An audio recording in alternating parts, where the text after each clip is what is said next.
आप सबको नमस्कार, मैं धीरज कुमार। तो आज के इस वीडियो में हम पढ़ने वाले हैं 12th क्लास का बायोलॉजी का एक चैप्टर है principle of inheritance and variation. आज इस चैप्टर का हम इस वीडियो में लेक्चर नंबर 4 पढ़ने वाले हैं। लेक्चर नंबर 1, 2, 3 इसी चैनल के प्लेलिस्ट में मिल जाएगा आपको, और ये प्लेलिस्ट का नाम यही चैप्टर से है। अब हम बात करते हैं लिंकेज से। बेसिकली आज हम लोग स्टार्ट करेंगे लिंकेज, और लिंकेज से पहले जो भी टॉपिक्स थे वो लेक्चर नंबर 1, 2 और 3 में कवर कर दिया गया है। तो हम लोग समझते हैं लिंकेज और रिकॉम्बिनेशन के बारे में। बेसिकली लिंकेज होता क्या है? Physical association between two genes in a same chromosome is called linkage.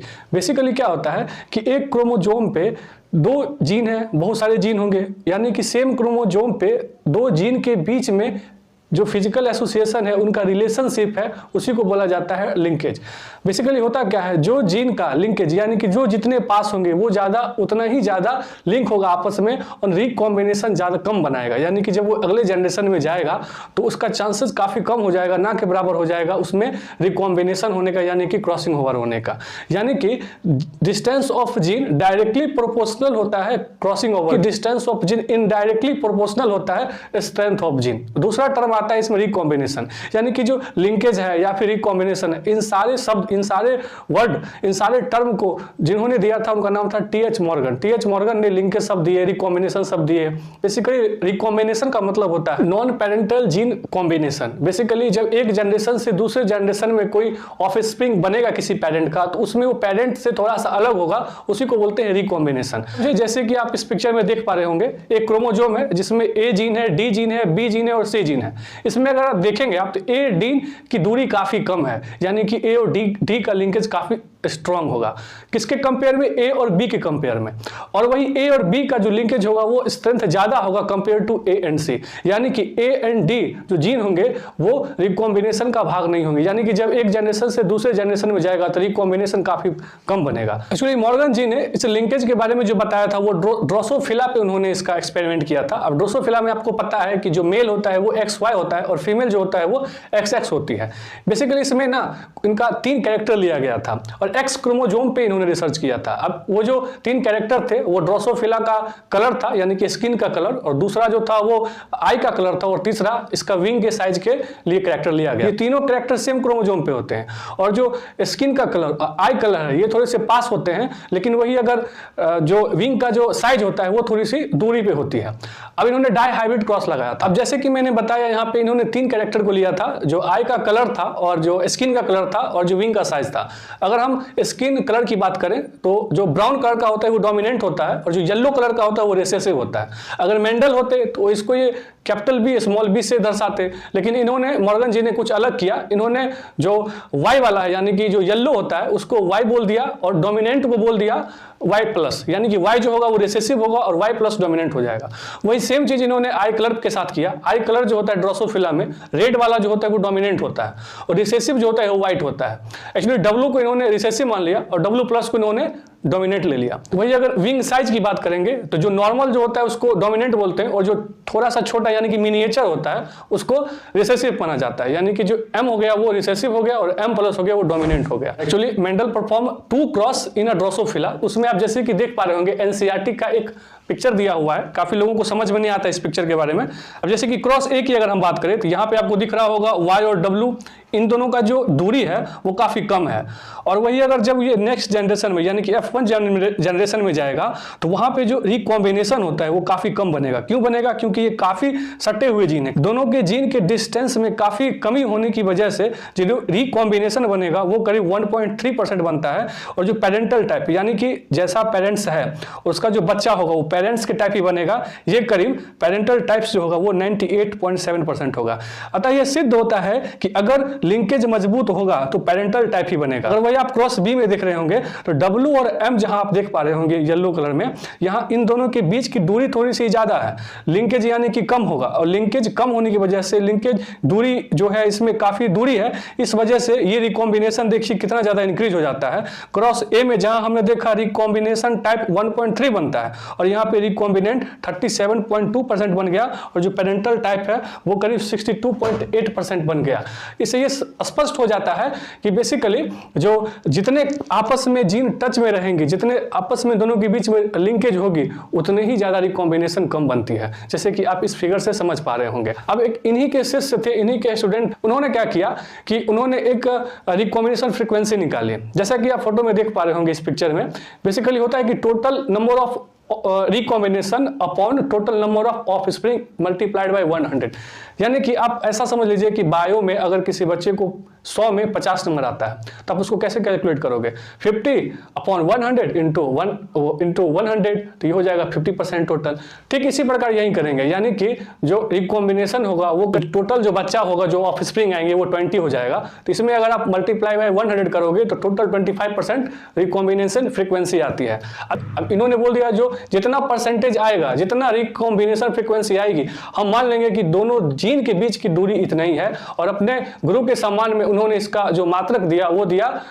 अब यहाँ पे 20% आया, 25% आया, तो इसको बोल देंगे 25% सेंटीमॉर्गन। अब बात करते हैं सेक्स डिटर्मिनेशन के बारे में। जैसे कि आपको पता है इंसान में 46 क्रोमोसोम होता है, जिसमें 44 जो होता है वो ऑटोसोम होता है, और जो 2 होते हैं वो ऑलोसोम यानी कि सेक्स डिसाइड करने वाले होते हैं। जैसे कि आपको ये बात पता है कि XX जो होता है वो फीमेल में होता है और XY जो होता है वो मेल में होता है। अब एक साइंटिस्ट हुए हैंकिन, 1891 की बात है, वो इंसेक्ट पे स्पर्म पे कुछ रिसर्च कर रहे थे।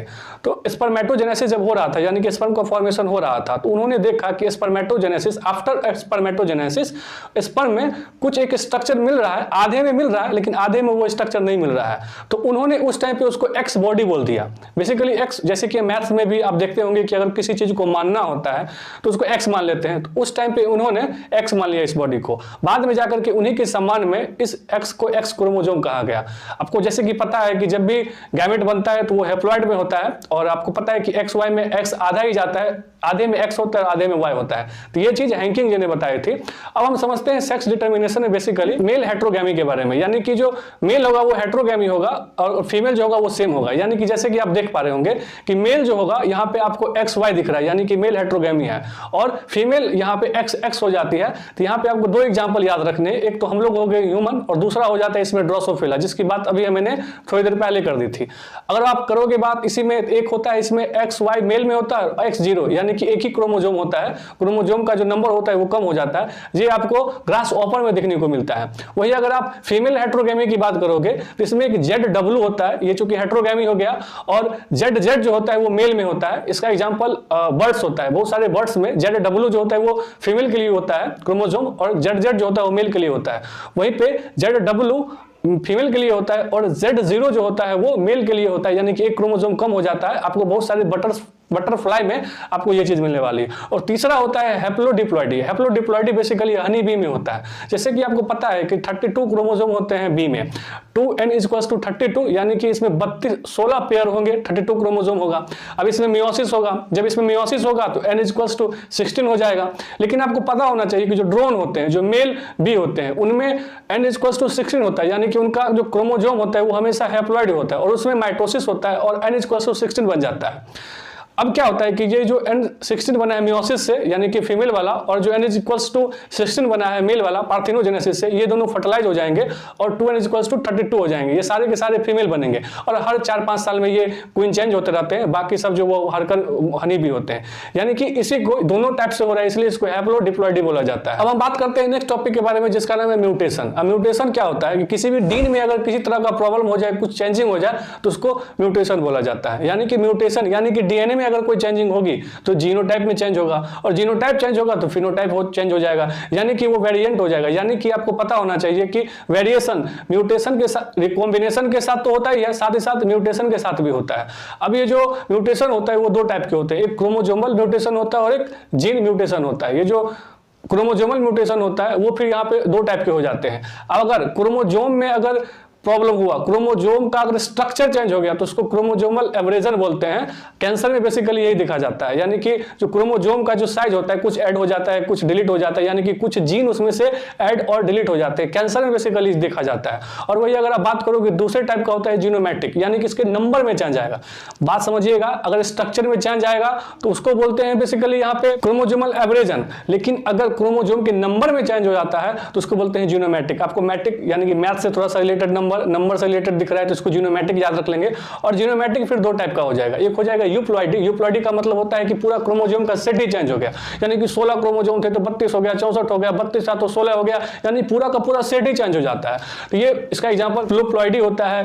प्लांट्स में ज्यादातर कॉमन होते हैं बेसिकली ये। अगर वही देखें तो एक होता है एनयूप्लॉइडी, इसमें अगर थोड़े बहुत अगर क्रोमोजोम के नंबर में चेंजिंग आ गई तो उसको बोलते हैं एनयूप्लॉइडी।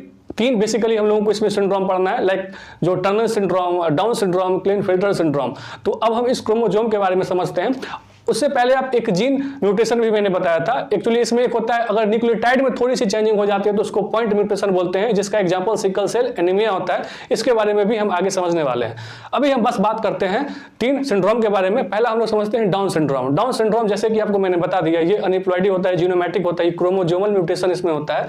एक्चुअली होता क्या है डाउन सिंड्रोम में 21st क्रोमोजोम में ट्राइसोमी हो जाती है, यानी कि 2 क्रोमोजोम होना चाहिए, यानी कि एक पेयर होना चाहिए, वहां पे 3 हो जाता है। जिससे बेसिकली होता क्या है कि ये जो जो हेड का जो बैक होता है वो फ्लैट हो जाता है, फेस काफी ब्रॉड एंड फ्लैट हो जाता है। कंजेनाइटल हार्ट डिजीज होती है, यानी कि बचपन से ही उसमें हार्ट की डिजीज होती है। जो पाम होता है वो सिंगल क्रीज उसमें होता है। और देखो जो टंग होता है बेसिकली वो लॉन्ग हो जाता है, रिंकल्ड हो जाता है। और ये जो फिंगर्स होते हैं उसमें छोटे छोटे लुप्स मिलते हैं। अगर आप देखें इसमें 1866 में लैंगडन डाउन इसका आविष्कार किया था, उसके बारे में बेसिकली खोजा था, तो उन्हीं के नाम पे इसको डाउन सिंड्रोम कह दिया गया। अब हम दूसरी सिंड्रोम की बात करते हैं जिसको बोलते हैं क्लाइनेफेल्टर सिंड्रोम। बेसिकली इसमें क्या होता है जी, ये भी यूप्लॉइडी है जैसे मैंने पहले ही बता दिया। अब इसमें क्या होता है कि जो एक्स क्रोमोजोम फीमेल में होता है और मेल में XY क्रोमोजोम होता है, तो इसमें एक और X ऐड हो जाता है सेक्स क्रोमोजोम में, यानी कि XXY हो जाता है। इसमें भी क्रोमोजोम की संख्या जो होती है वो 46 से 47 हो जाती है। अब चूंकि एक X बढ़ गया है इस वजह से इसमें फीमेल के कैरेक्टर्स आने लगते हैं। तीसरा बात करते हैं टर्नर सिंड्रोम के बारे में। टर्नर सिंड्रोम बेसिकली होता क्या है, जैसे कि मेल में XY होता है और फीमेल में XX होता है, लेकिन यहाँ पे जब ये टर्नर सिंड्रोम होगा तो बेसिकली इसमें X 0 हो जाता है, यानी कि टोटल क्रोमोजोम में से एक क्रोमोजोम की संख्या कम हो जाती है। यानी कि जिसको टर्नर सिंड्रोम हुआ है बेसिकली ये फीमेल में कॉमन होता है, और ये पहले वाला जो मैंने बताया क्लाइनेफेल्टर सिंड्रोम वो मेल में कॉमन होता है। टर्नर सिंड्रोम में चूंकि फीमेल में X 0 हो गया, एक क्रोमोजोम की संख्या कम हो गई है, तो इसमें फीमेल का जो काम होना चाहिए वो और थोड़ा सा अंडर डेवलप हो जाता है। इसमें इनफर्टिलिटी यानी कि छोटा हाइट रह जाना, जो फीमेल का जो मेन कैरेक्टर है वो खत्म हो जाता है। ओवरी में जो ओवम होते हैं वो सब रिलीज नहीं हो पाते हैं, रिलीज छोड़िए प्रोडक्शन ही नहीं हो पाता है, तो ये सब प्रॉब्लम होती है। तो आई होप आपको समझ में आया होगा लेक्चर 4 के बारे में, इन सब चीजों के बारे में। तो आगे लेक्चर 5 में हम इस चैप्टर को पूरी तरह से कंप्लीट कर लेंगे। अगर आपने लेक्चर 1, लेक्चर 2, लेक्चर 3 नहीं देखा है तो आज ही इस वीडियो के प्लेलिस्ट में जाइएगा, यानी कि इस चैनल के प्लेलिस्ट में जाइएगा, ये वीडियो आपको मिल जाएगा, आप जरूर देखिएगा। लेक्चर 3 को ज्यादा देखा नहीं गया है, आप उसको देखिए। अगर ये वीडियो आपको थोड़ा सा भी अच्छा लगा हो तो इसको लाइक कीजिए, शेयर कीजिए, कमेंट कीजिए। Till then thank you.